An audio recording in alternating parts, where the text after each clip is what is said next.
Morning, everyone. Thank you, Cornell, for the introduction, and thank you for putting and bringing us together today during the summit, and more importantly, for the invitation to join you today. I'm going to be sharing my screen, so give me just a couple of minutes here. So I get especially excited when I'm in company of people and experts and organizations that are typically not part of traditional healthcare. And the reason for that is quite simple. I consider the work that you do as vital as the work that we do in healthcare and public health to improve the health of communities. And I think, Cornell, you said it. The time could not be more important. The COVID pandemic is both the health crisis and an economic crisis. And we must come together as sectors to figure out how do we reimagine, how do we transform our communities, and how do we get out of the crisis that we're facing as a region and as a country. So I think it's time that we explore the synergies between those that are working to revitalize communities, build wealth, and improve health, because coming together is what's going to get us there. So here are kind of my main two goals for this morning, for the few minutes that we have together. One is I want to re-emphasize the link between community development and the sectors that you all represent with health. And number two is hopefully I do a good job at getting you excited about what's possible, sharing with you some high-level examples of the work that is being done across the country, and how can we look into our region and figure out together what do we need to do to move forward in advancing really health equity. So I think it's time for me. That's the key message here. It's time that we figure out how we can leverage our resources and our tools to increase opportunities for the hundreds of thousands of families and individuals that simply don't have an opportunity to reach their optimal health or reach their full potential, let's say simply because of where they are born and where they live. And so I wanted to start with this visual, which might be, which you might have seen in the past. I remember seeing this for the first time in a presentation that David Erickson, when he used to be with the Fed Reserve of San Francisco, he was making the rounds. He had just, I think, authored the Investing in What Works for America's Communities, which really was a book that opened my mind in terms of, okay, we need to work. The healthcare sector needs to work with the community development sector. And he basically said, zip code matters more to your health than your genetic code. Just think about that. Let that sink in, because we don't get to choose where we're born. And then for some of us, for many of us, we don't get to choose where we live. And so when you say zip code is a predictor of health, when I heard that, I was one, frustrated, mad. On the other hand, I was kind of hopeful, right? Because we can do something to change the neighborhood conditions that impact health. There's not much that we can do about genetic code. But it dawned on me at the time that those of us in public health and healthcare were doing things wrong. We were, telling people or telling patients, you need to go, you need to go exercise, go to your nearby park. You need to go, eat fresh fruits and vegetables. But guess what? What if they don't live in a neighborhood with a full service grocery store? What if they don't have a nearby park? What if they don't feel safe? What if they're working 3 jobs just to make ends meet? What if this person, this child that's coming to the ER in and out with uncontrolled asthma, we're basically sending them back to the same substandard housing, which is causing the issue in the first place? Mold, cockroaches, whatever that might be. So, at the Health Foundation of South Florida, which I've been a part of for 17 years, we've been laser focused on improving health for South Floridians for over 25 years now. And as we began to understand that place matters, we took a look at our mission and we said, you know, our mission demands that we confront head on the inequities that are causing people to get sick in the first place. And as we defined vulnerability, I will tell you one thing, and I think you all know this, there's one constant, no matter how we define vulnerable children and families, and that is poverty. So what does that look like in South Florida? And I can show you, by the way, map after map of any health issue, diabetes, heart disease, cancer, and it will tell us the same story. Low to moderate income communities fare worse in every health outcome. And we see it today with COVID. But let's just take this example of life expectancy, right? How long we live. Do you think I would want to be born in Overtown? What this map shows you, and it's true for maps across the country in different lower income communities, is that there's double-digit differences in terms of life expectancy if you're born in a lower income community. So I'm born in Overtown, I can expect to live 15 years less than if I was born just a couple of miles away, whether it be Brickell Key, whether it be Key Biscayne, or if I look a little bit more north, Aventura.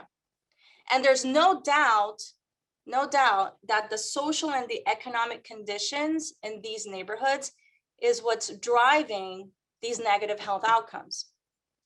And so in the public health sector, we kind of finally had an aha moment and recognized what many of you might also have heard in terms of buzzwords, the social determinants of health. And we finally integrated that as a nation into our public health agenda. So we didn't start paying real attention to these social determinants of health until it was integrated into Healthy People 2010. So we really haven't been too long focused on these issues. So what are these issues? Let me just give you a quick example of what are we talking about. And I'm sure that as you look at these factors, you're going to see that each organization and the work that you do in our community probably touches on a lot of these, right? So if you take the health outcomes of longevity and quality of life, you will see that half or 50%, that's the focus that I want to kind of emphasize, is the contribution that these factors have in terms of health. 50% of them are social and economic factors, as well as the physical attributes of a neighborhood: housing, transit options, income, employment, education, the social networks of a community, right? The connectivity, community safety. And where we as a healthcare sector have mostly been focused on is what happens in our clinical settings, which is only 20%. And yes, we have been focused on healthy behaviors, which is a pretty high percentage in terms of contribution. But guess what? Healthy behaviors are heavily influenced by the environments, as I mentioned earlier, in which people live. People cannot adopt healthy behaviors unless they live in supportive environments, right? So as a sector, we have been kind of increasing our focus in this concept of place-based interventions, looking at neighborhoods and trying to change these social and economic factors that influence health. So I love this visual. You see equity. Equity is at the core of what we are trying to create and advance at the Health Foundation. You're looking at these elements of a healthy community, and I'm sure that you touch on every single one, right, as an organization. So what does this have to do with community development? It has everything to do with community development, because community development is in the zip code improvement business, right? The work that you do to change the physical, the social, the economic indicators, whether it's affordable housing, community safety, economic or job creation, small business development, social justice, catalyst this afternoon, talking about community empowerment, civic engagement. This is all critical to improving and creating healthy communities. So I'm going to say this very, very clearly. If we want to create healthy communities, we all need to be at the table. Community development needs to be at the table as a critical partner. And I'm going to backtrack a little bit because I think, I hear myself and I was like, I think I've been speaking like, I've given this presentation or I've been talking about this, like the need to come together for a few years now. And I say the time is now, and I will kind of highlight why that is, why I think there's a sense of renewed urgency, or we're kind of at an inflection point. And there's three things that I'll highlight. One is healthcare is changing. How we pay for healthcare in this country is changing from paying for the number of tests, right, that a person receives or a provider provides, to holding healthcare institutions accountable for patient outcomes. So there's an increased pressure on healthcare institutions to look and address the social needs that impact health. Number two, the so-called Obamacare, Affordable Care Act. Because of the notion that there was going to be a decrease in the number of uninsured people in this country, nonprofit hospitals who are required by law to provide community benefit, there was this idea that because they would not have to invest so much in charity care, that they could then invest in community building activities or community health improvement services. So this is required by law of nonprofit hospitals. It's an amazing opportunity to engage hospitals in workforce development, job development, small business development, housing. So they began to look at activities that align more with the work that we are talking about today. And then three, Cornell said during his opening remarks, racism. Racism is a public health crisis. And there's this renewed commitment to addressing the structural inequities that we all have as individual organizations and institutions, but also as systems, to finally break through and achieve equity, right? Provide the opportunities for all to reach their full potential. And I would say that that is really what's driving us to this moment where we must take action and come together as sectors. We all have different resources. We all have different tools, intellectual capital, and we cannot do it alone. And that is very clear. And I think that in order to solve for the complex social problems that we face, we must do it together. And so what is the opportunity? I love this quote because I had not heard of community development 5 years ago, 6 years ago. And we've been working in the same communities, in the same neighborhoods. We shared the same target population. And so for me, it was really a growth moment because it was a partner that I had never really thought about. And we've been pouring billions of dollars, community development, healthcare, billions of dollars into neighborhoods and communities, trying to improve their health, trying to reduce poverty. And my question is, are we better for it? Are our communities better for it? In some cases, yes. I think there are some examples across the country where you see finally that there's tangible improvements in the quality of life of people. But for the most part, I would say no. I think we have a long road ahead, and that we must do it, again, working side by side and figuring out how do we connect our work in a more intentional and strategic way. And so, and I know, Cornell, you didn't pay me to do this, but this is the national network, right, of the South Florida Community Reinvestment Alliance. But I thought the National Community Reinvestment Coalition nailed it when they did this visual of who are the partners that need to be at the table in order to create healthy communities. And here's a key message. In order to improve the health of South Florida, of the nation, it's going to take leadership and action at every sector, public, private, nonprofits, people that are working in healthcare, in housing, our businesses, and community organizations, and the people themselves, right? The people themselves. I would say we often forget about that piece, and that we must make sure that we have an engaged community if we want to create health.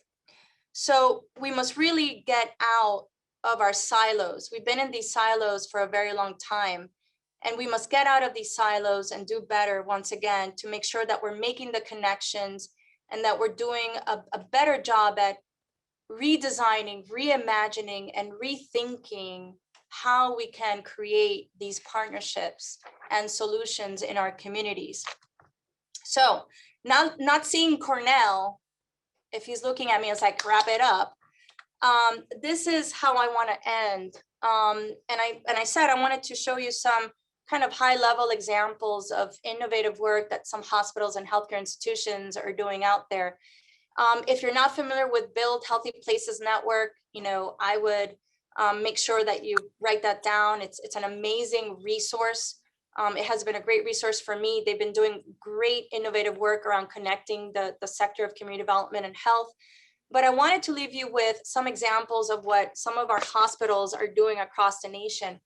And I want to say, the Health Foundation itself has been pushing itself to rethink how we invest in our community. Grant making, of course, has been our primary financial vehicle in terms of how we support work in our community. But we recently adopted, and with the new leadership coming in now in March, we have adopted an impact investing strategy, which is what a lot of these hospitals are also looking at. So anyways, what does this look like across the country? We have Mayo Clinic, which all of you are familiar with. And in Minnesota, they invested around $7 million in a community land trust. We have a hospital, Boston Medical Center, a safety net hospital, which is what Jackson is in our community. They have committed 0% loans to preserve affordable housing in a nearby disinvested neighborhood. A children's hospital, Nationwide Children's Hospital, it's leveraging its balance sheet to provide a loan guarantee to de-risk investment deals so that investors feel more comfortable about the deal that they're getting into, right? Because they might be fearful of losing their money. And so this loan guarantee is providing them with safety that their investment would be paid back if something goes wrong. ProMedica partnered with LISC, and they have funded a fund that will support, again, affordable housing, food access, and other minority or women-owned enterprises, again, to build wealth in their communities. Dignity Health is another hospital that has done a lot of innovative work. They're now known as Common Spirit, and they're actually investing their corpus, their endowment, in community credit unions, which we know increases the lending that occurs in underserved communities. And the final example that I'll leave you with is the Housing for Health Fund, which is a partnership between Kaiser Permanente and Enterprise Community Partners. And they are going to be supporting, again, affordable housing preservation and integrating assessments of residents' health needs so that it can help inform actions, programs, and services. So I leave you with, I'm encouraged about what I see in our community. There's a lot of innovative leadership. And I'll name a few, Annie, Gretchen, Shakiria, who was one of my first partners or relationships in the community development sector, Mileka. We're not short, and Cornell obviously always keeps us in check and accountable. So, we're not short of dreamers and people who want to do great things. I hope that at some point we look back and we say, why did we take so long? And I want to say, the Health Foundation is really a willing and able partner, and we look forward to partnering with you. Thank you. Thank you, Dr. Schoepp. We greatly appreciate it. If you have any questions, please put them in the chat. Dr. Schoepp, I have one while we're waiting on questions to be typed. I have one. How can we better work with organizations such as yours, so we can make this happen and invest more in the community? You laid out some great examples, but what would you say to a person who says, okay, I want to, or an organization that, hey, I want to partner with one of the community hospitals or one of the nonprofit hospitals? What's the best way to do that? Whoever has that answer, I will gladly take it. Look, I think a lot of it is education. And I think, you know, one of the lessons learned that I've had, you know, our healthcare sector is not there, right? What we're seeing occur across the country, we have begun some of those conversations, and they're simply not there. And I think education is part of that. I think we need to continue to convene, but I also think that if those of us in the field were to provide concrete examples, because I think one of the mistakes that we have done, and we did this with, perhaps some of you have heard of the South Florida Anchor Alliance, was that we talk about the literature, we talk about the abstract, but we don't give concrete examples. And if there are projects in the pipeline here in the South Florida region, and we say, this is what we need, and the more clear and specific we are about the request and the ask, about the role that this hospital or healthcare institution can play, I think that that would probably get us to where we need to be. Because I don't see it. I don't see, I mean, and with the COVID pandemic, right? It's like their focus and their priorities are right now that. So we need to make better connections. We need to focus on education. And I think we need to come with concrete examples that we can, you know, have asks and requests around. Now, this is the role that you can play. Okay, I have one other question here that says, could Dr. Schoepp share the name of the organization she mentioned at the end of her presentation? Yes, the Build Healthy Places Network. Okay. I have another question. What are the data points that you use in measuring healthy communities? That's a great question. Was that Arden? Was it Arden? Yes, it was, of course. Apparently you've gotten that question from him before, huh? No, I saw it in the, good to see you or hear you from you, Arden. So what do we measure as health outcomes? So the way that we approach measuring success has changed over time for us. And so our new strategic goals, and I'll quickly mention them, has to do with increasing access to healthcare, connecting or integrating social needs within our clinical care delivery system, and then taking a look at housing, as well as our anchor institution work, which has a focus on, right now, procurement and workforce development. Within each of those, we have come up with key performance indicators that are things that we can measure in the short term. So reduction in uninsured rates. If I were to look at the second goal of connecting social needs and within clinical care, we would be like the number of hospitals that are integrating or adopting models that integrate social needs within their clinical care delivery systems, such as medical legal partnerships. And if I'm looking at the anchor work, you know, we're looking at increasing local procurement for small minority-owned businesses. We're looking at the number of jobs that are created, especially jobs that are created in underserved communities. And I have to say, this is a work in progress. Then at the higher level, we take a look at community indicators, which gives us a sense, you know, how are things going, which we know we cannot change because they're community level indicators, and it would, you know, we can contribute, but there's many forces that are kind of impacting those community level indicators. But that's where we take a look at health disparities and uninsured rates at the population level and poverty reduction levels. Like we take a look at what are those key indicators that tell us whether a community is healthy. All right, thank you, Dr. Schoepp. I have two things. One, everybody wants to know if they'll be able to get your slides. I'm asking you in front of God and everybody, would it be okay if I posted your slides? Yes, and Okay. most importantly, my contact information. Of course, of course, of course. I have another question from Adrian Madris. Would Dr. Schoepp be interested in making a number of people living in slum and unhealthy conditions a metric for determining overall community health? Listen, I think that within our housing related goal, that probably is a metric. The most important thing for us is that it's something that our activities, our policy, our advocacy is somehow contributing to the reduction of that metric, and that it's something that is measurable, right? Everything is on the table. And one of the things that we're engaging in, we have a new strategy in place. Evaluation and how we're going to evaluate and establish metrics of success is something that we're going to be working on this year as we launch our new strategy.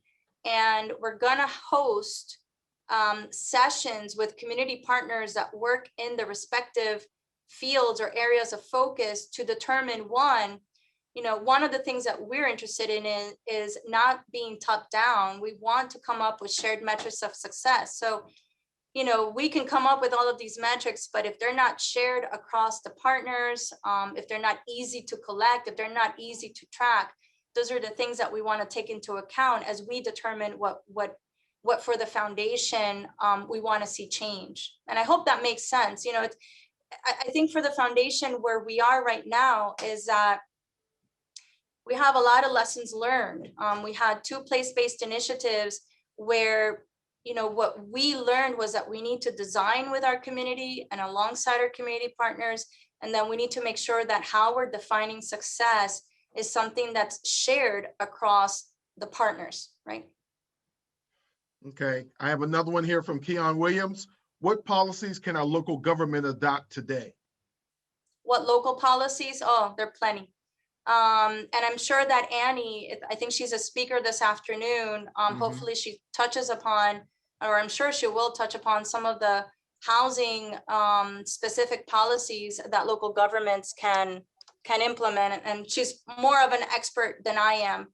I think local government can also take the lead, and I will go to the South Florida Anchor Alliance. One of the things that I would like to see is our local governments setting themselves as a role model and pushing our other anchor institutions that are, anchor institutions, by the way, are those that are unlikely to leave our community, hospitals, universities, and the like, and how we can work together in creating a system that will increase the local economy, right, through small business procurement and also workforce development initiatives. So I think, aside from policies, I think it's also setting themselves as a role model for the work that we can do. And I think when you look at what Mayor Danielle Levine Cava and also in Broward with their racial equity task force is doing, they're looking at what they can adopt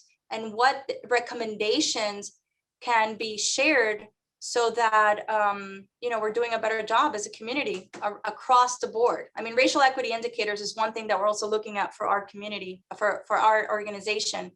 But I think there is a benefit of thinking through that across sectors. And I hope that makes sense. Okay, I have one more here. Are you evaluating the role of early learning childcare, not only from the outcomes for children, but from a workforce and small business issue? No, we have not done much work in the early childhood, not to say or diminish its importance, but one of the things as we were going through our strategic planning process that we took a look at is, we have other anchor institutions like the Children's Services Council in Broward and the Children's Trust and early learning coalitions that are focused on children's health. And so we cannot take on every single issue, right? We have limited resources. So we have not looked at the early childhood space. I will say, though, that when you look at the literature on adverse childhood experiences, what we did was zoom out and basically say, if we tackle some of the issues in these communities that are causing the trauma in the first place, right? So we go back to poverty, violence, job opportunities, and so forth. We think we don't think, there's a theory of action that says you are tackling and addressing some of the root causes of trauma in early childhood, right? So we're just taking a different angle to the work because we think other local partners are doing a great job in terms of advancing early childhood education. Thank you, Dr. Schoepp. I have one last question.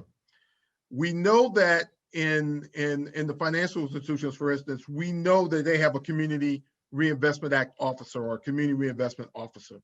Can the same be said that so that the community has direct contact? I have direct contact with those CRA officers. Can the same be said for the nonprofit hospitals? Are they doing something similar, or are you looking at doing something similar?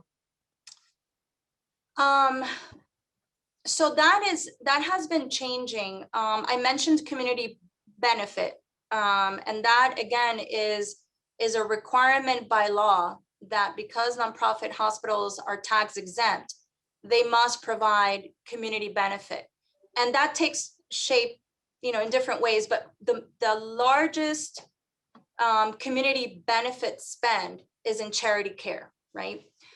Taking care of our uninsured patients. So within the hospital systems, it's a little bit different, but there is no community benefit officer. And so what we found during kind of a general assessment, once we were kind of identifying this as an opportunity and as a resource where we could support community development, kind of community building activities through community benefit, was that there's no one full-time person working on community benefit, and it was usually kind of part of somebody else's job description. Mm-hmm. Now that has changed. There are a couple of hospitals, I'm not going to name them because I don't want to get in trouble, but there are some hospitals that partnered with us, went through an assessment of best practices, and did hire one full-time staff person to look over their community benefit programs.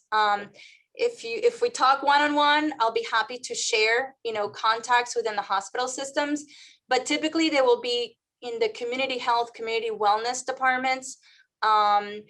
Finance departments typically are not looking at this. When we look at hospitals in other parts of the country, sometimes finance departments have someone that is looking at how they can invest their resources in the community. But I haven't seen that be the case here. So your best bet is anyone who's looking at population health, community health and wellness. And I will say this, every 3 years, the hospitals need to go through a community health needs assessment.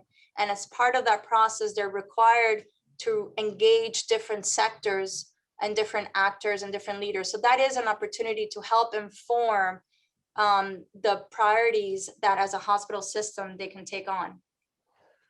Dr. Schoepp, that's great information, and thank you. I didn't know that. Thank you for just adding to my job load. I appreciate that. Well, I will definitely be in contact because I think that it will behoove the nonprofits to have something similar to what the financial or what the banks have as far as a CRA, community benefits or community reinvestment officer. That sole job is to do that because and to be honest, I need somebody else to beat up on besides the financial institutions. I'm kidding. You keep us accountable, Cornell. Of course. And we appreciate it. And look, I haven't seen the 78 participants that we have here today. I mean, it's a great number, great crowd. I would be surprised if there's one other healthcare, public health representative in this audience. And I think that is the problem. Yeah. And I think we need to, going back to what we can do is that we can identify also champions within these healthcare institutions, because there's some people that get it. There's some people that see it. They might not be the leader of the institution, but they can certainly drive the innovation. And so, you know, it's like any other initiative that you're trying to push forward. We need champions within the system that will work alongside us and then figure out, okay, help us understand, right? Also their priorities and what's the value add? That's the main question. You know, what is the value add of what we're trying to do to the hospitals? And I think we need to do a great job or a good job at connecting the two. And I look forward to partnering with them and helping with guidance for community benefits agreements and a community reinvestment, because they're an important part, as you stated so eloquently, connecting the dots that health is connected to it all. We can't get on a bus without health. We can't go to work without health. We can't feed our families without health. We just can't. Health is truly important. And thank you very much today for your thoughts and your great information. Dr. Schoepp, you know, I greatly appreciate you being a part of our summit. I think some very good information was passed on today. So thank you very much. I'm sure if we were standing in the room, if we were in person, we'd be giving you a standing ovation right now for all your great information. And thank you so much. Thank you. Thank you for having me. Yeah, thank you. Thank you.